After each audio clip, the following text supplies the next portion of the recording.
Today's tech tip will hopefully help you to avoid having to do that evaporator core job twice. We're showing you an example of an evaporator core that was replaced on a 2015 Ram 3500.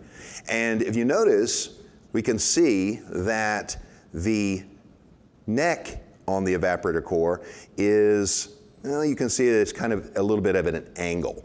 That was because when the technician installed this evaporator core, and this is a brand new one by the way, when he installed the evaporator core, he used his cordless ratchet to tighten the screws down for the expansion block. And that stressed the neck and actually created a leak here.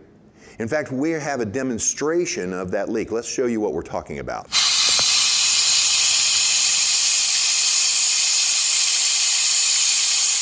So clearly, we need to follow service information. Even those seemingly mundane steps should be followed.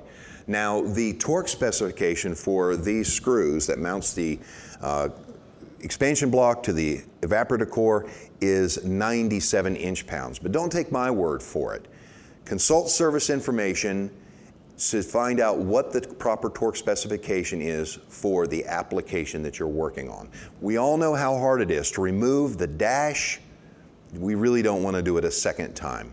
Hopefully, this gave you a better understanding of the importance of following correct service information. Stay tuned for more tips.